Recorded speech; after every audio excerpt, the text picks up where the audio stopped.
sisters recently came down to visit me, and they happened, one of them asked how to play Bunco because she'd read about it in my newsletter. So I decided to teach her and my other sister and niece as well. And I got some of the rules a little bit mixed up, but I figured it out since, because I played it a little bit differently and I ran it a little bit differently. So here's, in short, how you're going to play. When you come, you will be sitting down at a table. Probably a table of 4, but if there's only 6 participants, one might be a table of 4, one might be a table of 2. I'll worry about where people are going to go and the configuration.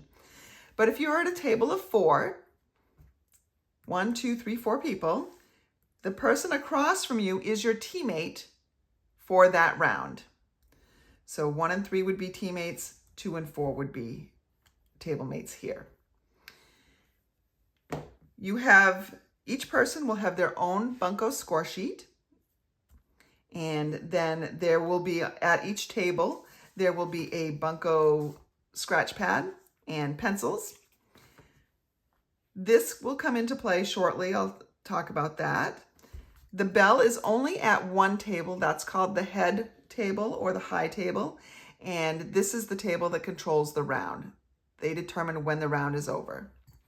There will also be a table marker, and it tells you what to do at the end of a round. So if this is on your table, the winners of the round will move on to the next table, and the losers will sit and yawn. So the losers stay put.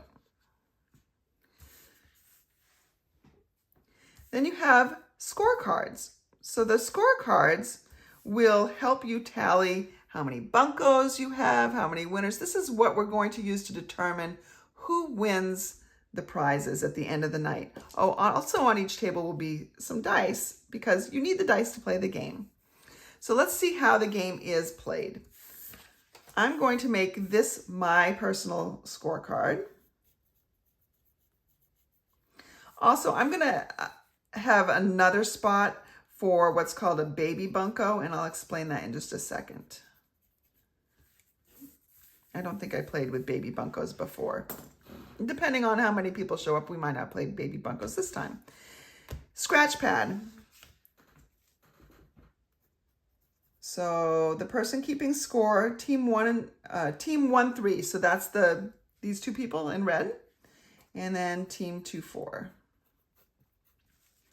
The object in round 1 is to roll ones, and you can keep rolling as long as you get a 1.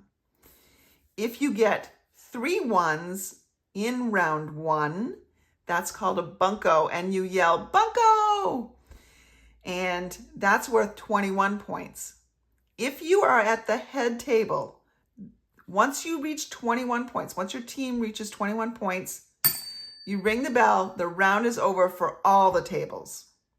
If you are not at the head table, 21 isn't necessarily the end. You keep going, and you will figure out the winning team based on points at the end of the round. All right, so let's see. I'm player 1 and I'm rolling. Ooh, look at what I got. I got 3 of a kind, which is good. This is called a baby Bunco.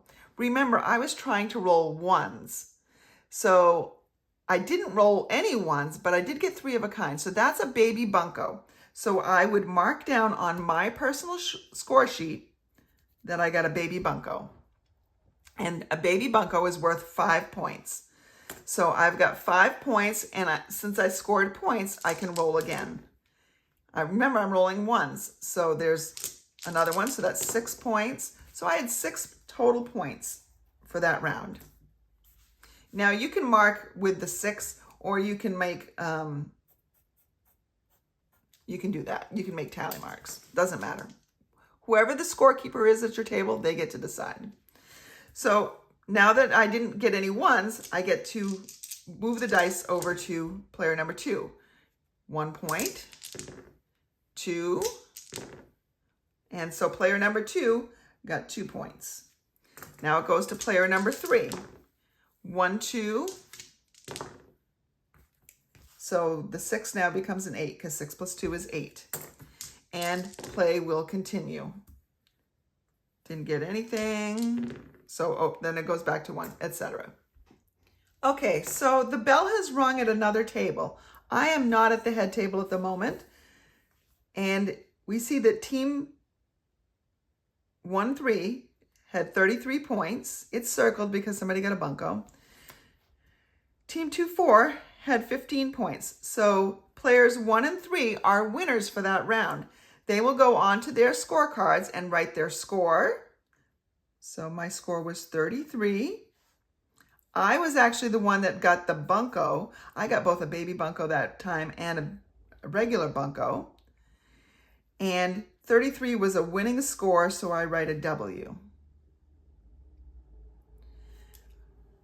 The other player, my other teammate would also score the 33W. They don't score the bunco because they're not the ones that rolled it. Players 2 and 4 will score, instead of 33W, they will score 15L. And then we move on to round 2. The head table will start the round by dinging the bell. Now, how you move, so if I was at, say, the head table or the high table, the winners stay, the losers stray. So the winners stay put, the losers will move to table 2. All right? And that is, so you'll just pay attention on how you move by your marker. So what is the deal with the fuzzy pink die? This is called the Traveler. The Traveler is won when someone gets the special roll. I've highlighted here on the score sheet that the special roll for this day that we're playing is 3s. So no matter what the round is, if you roll 3 3s, you will say Traveler. You might even say, if it's on round 3, you might say Bunco Traveler. So remember, if I'm in round 3, that's 21 points. And because it's the special roll, I get to say Traveler. Whoever has the fuzzy pink die has to give me that fuzzy pink die. If I'm in round 5 and I roll 3 3s, that's a mini bunco because I'm not in the same number round. I'm in a different number round. I get 5 points. And I say Traveler because I got the special roll. So whoever had the die gives it to me. The person at the end of the game that has the Traveler die gets a special prize. Okay, here we are at the end of the game, and we're going to take everyone's scorecard and compare them. I just have 2 here for an example. So this is my scorecard. I had 1 mini bunco, 2 buncos. If I look at my wins and losses, I had 1, 2, 3 wins, and I had 1, 2, 3 losses. And then I have to add up my points. So I probably should have done this ahead of time, but that's 40, 89, 110, 129. So I have 129 points. Crash, you know Crash, he's in my videos. 1, 2, 3, he has 4 wins and he has 2 losses. And then he has 50, 63, 65, 75, 111, 131, 155 points. So then what we're going to do is we're going to compare. And let's see. Jody has the pink die, so she gets the prize for the Traveler. And Crash actually had the most points at 155. So he's going to win for most points. And he also had the most baby buncos, so he'll win something for that.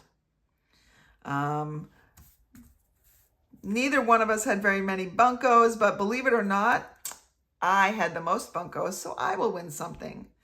Somebody else had maybe the most wins, somebody else had most losses, and somebody had 6 losses, they get the biggest loser prize. So when you earn a prize, the prize is Stampin' Cash for spending in the catalog. And so I'll have catalogs around and you can place an order. So if you won $20 in stamp or 20 Stampin' Bucks, you can place an order for merchandise valued up to $20. You can spend more than that, but you get $20 credit. And then your total, you have to add in shipping and handling and tax, and I'll place that order for you. And when it comes in, I'll deliver it. And so everybody will win something, and some of the prizes will be in person. They might be a package of cards. These are for kind of like the people that don't win technically anything. Everybody wins something. So if we have 12 people and I only have 6 stated prizes, the other 6 people will bring home something. And so that's Stampin' Bunco.